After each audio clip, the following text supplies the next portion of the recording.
suis ravi de pouvoir présenter le travail, d'abord présentant Françoise Darcé elle-même. Elle est, nombreux à la connaître, mais elle est en poste à l'Université de Paris 1, en Sorbonne. Elle est membre également du labo de l'IARAL qui présente ce colloque.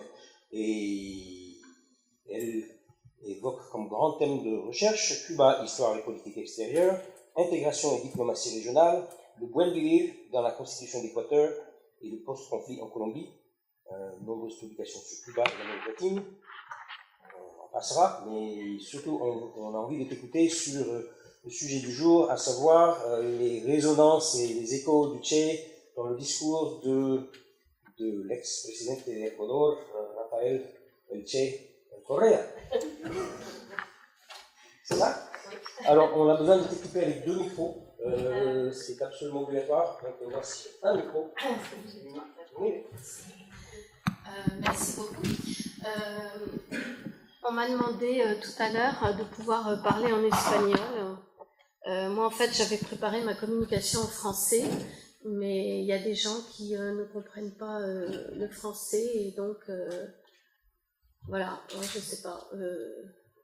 J'improvise en espagnol et je m'en excuse pour les éventuelles fautes ou maladresses de langue du coup. Voilà.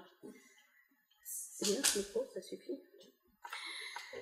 Entonces, primero agradezco muy calurosamente a los promotores de este coloquio, a Sylvie, Janice, Alvar, por haberme permitido estar aquí para conmemorar con ustedes los 50 años de la muerte del Che, el guerrillero heroico, cuyo recuerdo todavía está tan presente en la conciencia de todos los que, para quien la palabra revolución significa todavía algo y tiene una consonancia particular.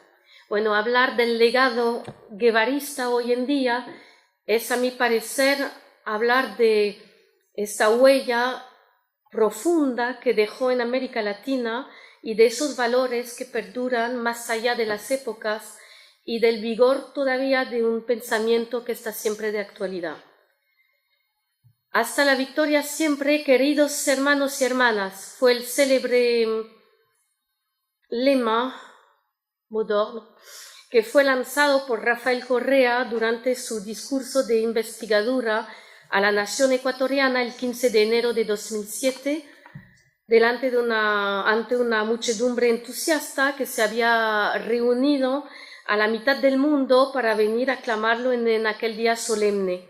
Y desde aquella fecha, las constantes referencias al Che marcaron estos 10 años de su presidencia hasta la última concentración popular del 20 de mayo de 2017 en Guayaquil, cuando Rafael Correa entonces se despedía del pueblo ecuatoriano. Bueno, si el hecho en sí no suscita un interés particular cuando emana de una personalidad de la izquierda latinoamericana o de una figura política de la oposición, sin embargo, lo que me parece muy interesante aquí y muy innovador es que por primera vez en América Latina, en esos primeros años del siglo XXI, fueron presidentes electos democráticamente que se empararon del icono revolucionario como de una nueva bandera. Entonces, su imagen, que antiguamente fue prohibida en el espacio público, imagen discreditada en el discurso mediático por la prensa dominante, símbolo subversivo por excelencia, resurgió con fuerza en la escena política, y hoy en día podemos oír todavía su nombre o cantando de forma espontánea en todas las manifestaciones oficiales y de apoyo a los gobiernos progresistas. Entonces, ¿cómo explicar que en 2007, es decir, 40 años después de su muerte, la referencia al guerrillero argentino sea más presente más que nunca en el continente, en el subcontinente, y su herencia intelectual reafirmada hasta en los principios fundadores de un proyecto socialista endógeno bolivariano, mientras que el derrumbe del bloque comunista parecía ya acabar con toda resurgencia de ideología marxista en el mundo. Y América Latina, en su necesidad de cambio, va a imponerse como un terreno fértil de experimentación para el socialismo, para este socialismo.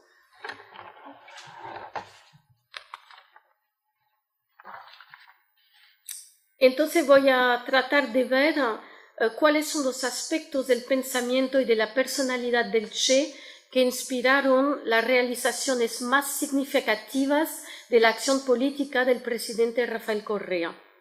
En la entrevista que dio en la televisión cubana en 2007, mientras acababa de acceder al poder, Rafael Correa, gran admirador de la Revolución cubana, de Fidel Castro y del Che, leyó toda la biografía, los escritos de estos personajes históricos. Explica al periodista cubano lo que representa la personalidad del Che y lo que significa ser iluminados por el Che. 3 aspectos lo han marcado particularmente.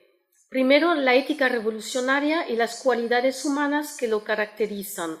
La entrega total en la lucha, como en la medicina, la honestidad intelectual, el hecho de ser capaz de dar su vida para defender sus ideas y de nunca haber renunciado a sus convicciones, su dimensión internacionalista. Constituye, según las propias palabras de Rafael Correa, todo un ejemplo de vida que lo coloca justamente en esta grande línea en el panteón de los grandes libertadores latinoamericanos. El segundo punto es la ausencia de dogmatismo, de sectarismo y la libertad de un pensamiento político que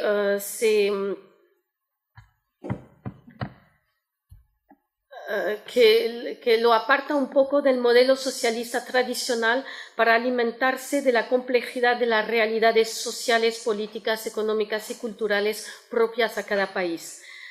Y la Revolución cubana será una referencia, justamente. El tercer aspecto es la visión de la unidad latinoamericana. El Che tenía, según Correa, la noción de la patria grande, la de una América Latina mestiza, igualitaria y libre, heredada de Simón Bolívar, de José Martí, y también estaba convencido de la necesaria revolución en América Latina. En otra entrevista que dio a Hélène Jaffe, autora del libro Che Guevara's Economics of Revolution, perdón por el acento, le confía más en detalle la correlación que establece entre el ideal guevarista y su proyecto político de la Revolución Ciudadana en el Ecuador. Voy a exponer aquí brevemente los aspectos más significativos. Primero, la necesidad de una ruptura por parte del pueblo ecuatoriano. Salir de esta prostración en la cual nos colocó la larga y triste noche neoliberal, según decía.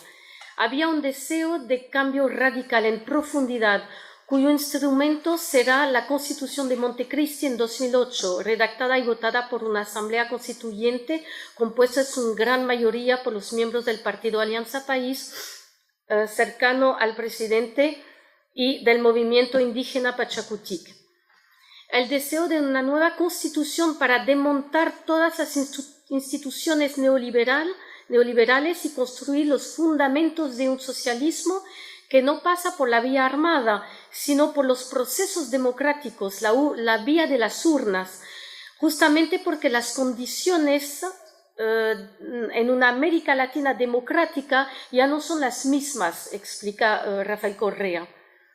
Frente a lo que considera ser un verdadero cambio de época, Correa no vaciló en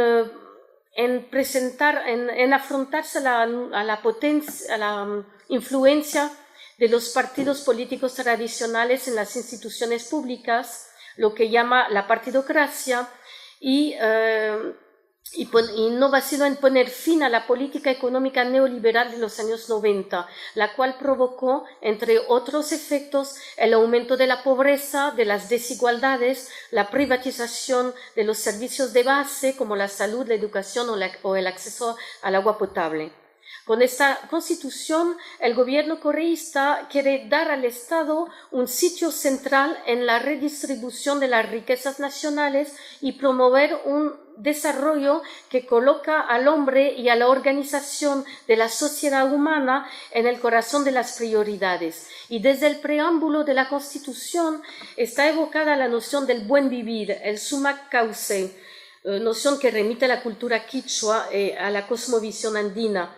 Y esta noción filosófica va a ser la inspiradora y el instrumento de un proyecto político para la revolución ciudadana. La filosofía del buen vivir es una aspiración a una armonía social para todos, en la cual que incluye, la dimensión económica, la relación con la naturaleza, la pertenencia comunitaria y la construcción del poder ciudadano como extensión de los derechos y de las libertades públicas. Este buen vivir propone la implementación de otro sistema social y económico que remite a una concepción, se podría decir, postliberal o alternativa de la sociedad y del mundo para un nuevo tipo de desarrollo más justo y solidario. Entre los capítulos más interesantes de esta Constitución podemos encontrar el reconocimiento de un Estado plurinacional e intercultural, lo que se va a traducir por la conquista de derechos y espacios de expresión democrática para las comunidades y poblaciones indígenas, negras y mestizas, lo que significa el uso oficial para las 13 nacionalidades y pueblos indígenas del quichua y otras lenguas que constituyen el patrimonio cultural del país, así como la promoción de la educación intercultural. La naturaleza también se transforma en sujeto de derecho, es decir, que ya no está reducida a un solo conjunto de riquezas explotables y se reconsideran las relaciones particulares de las poblaciones autóctonas a la tierra, al territorio y sobre todo a la noción de propiedad individual. En el plan jurídico, eso se traduce para estas comunidades por el derecho de conservar la propiedad imprescriptible de sus tierras comunitarias, inalienable e indivisibles, así como el uso, usufructo, administración y conservación de los recursos naturales renovables que se encuentran en estas tierras. Este derecho a la tierra se acompaña de un derecho de preservación de la biodiversidad y de todo lo que constituye el patrimonio natural. Así el Estado se compromete a promover el uso de tecnologías propias y de energías alternativas que no son o pocas contaminantes. La soberanía energética no se hará contra la soberanía alimentaria o de los ecosistemas. Estas comunidades tienen que ser consultadas sobre la extracción de sus bienes en función de los impactos que tendrán estas acciones sobre sus modos de vida tradicionales y beneficiaron de aportes de estos proyectos. Y en caso contrario, estas comunidades serán indemnizadas para los daños ocasionados a nivel social, cultural o medioambiental. Se trata realmente de una protección jurídica frente a los intereses de las transnacionales petroleras y mineras o de las políticas etáticas contrarias a los intereses de la comunidad. La expulsión de la firma americana Oxy en mayo de 2006, reemplazada por la compañía pública Petroecuador, encargada de administrar los yacimientos de petróleo, así como el endurecimiento de la ley sobre los hidrocarburos, ilustra esta prioridad otorgada a los intereses nacionales y al desarrollo del país. Entonces, en Rafael Correa, la concepción del socialismo del siglo XXI emana bien de un enfoque marxista, se puede decir no convencional, ya que integra también elementos del pensamiento del socialismo andino, que se vuelve a encontrar en José Carlos Mariátegui, pero coincide también, según él, con la doctrina social de la Iglesia, de la teología de la liberación, en la búsqueda de la justicia social. Si los modelos son diversos en América Latina, se basan, sin embargo, en unos principios comunes que son la supremacía del trabajo humano sobre el capital, en la necesidad de la acción colectiva, de la planificación y del papel del Estado en la economía, a fin de garantizar la soberanía alimentaria, la creación de empleos públicos y para la investigación de la justicia bajo todas sus dimensiones, para evitar especulaciones y poder de mercado. Según él, hay que sobrepasar este argumento que consiste en creer que el individualismo es el motor de la sociedad y la competencia un modo de vida. El socialismo del siglo XXI, explicará Rafael Correa, busca una concepción de desarrollo alternativo al sistema capitalista en el cual no se trata de vivir mejor, sino simplemente de vivir bien, de satisfacer las necesidades de base y de encontrar la armonía con la naturaleza. Entonces hay una verdadera toma en cuenta de las cuestiones socio-medioambientales y un posicionamiento interesante con respecto a las teorías desarrollistas, el desarrollismo o las políticas extractivistas. Entonces el gran desafío de la revolución ciudadana será el de tener en cuenta, para pasar un Estado socialista que representa a las fuerzas populares, tener cuenta de otras dimensiones tan importantes como los adelantos tecnológicos, los cambios culturales y educacionales. Para él hay muchos factores que generan el adelanto social. Se necesitará consolidar la conciencia política, promover el talento humano, generalizarlo y hacerlo accesible. Y Cuba fue un ejemplo por la universalización del acceso a la educación, a la salud, a la cultura, al deporte. Rafael Correa, entonces, durante sus 2 mandatos, hará hincapié en la extensión de la cobertura educativa a nivel de la escuela primaria y secundaria, aumentando la calidad de la enseñanza, los salarios, el número de profesores de la escuela pública. También este esfuerzo se hizo en los ámbitos de la enseñanza superior y de la investigación, con el aumento de programas de bolsas de estudios y con la creación de universidades públicas como Yachaytec, la ciudad del conocimiento, en la provincia de Imbabura, que fue abierta en 2014, o todavía el lanzamiento del proyecto de la Universidad Regional Amazónica Iquiam.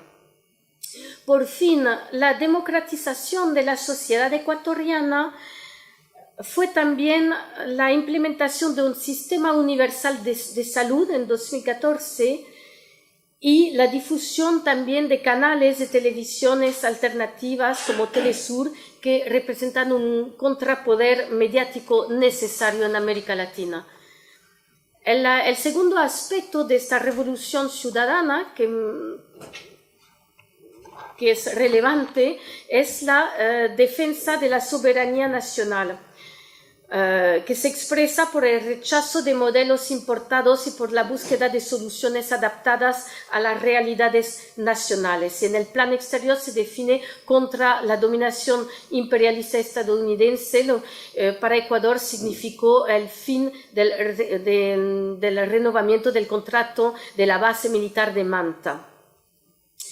Y el tercer, para acabar rápido, entonces, el tercer aspecto de este proyecto político es la proyección continental de la revolución.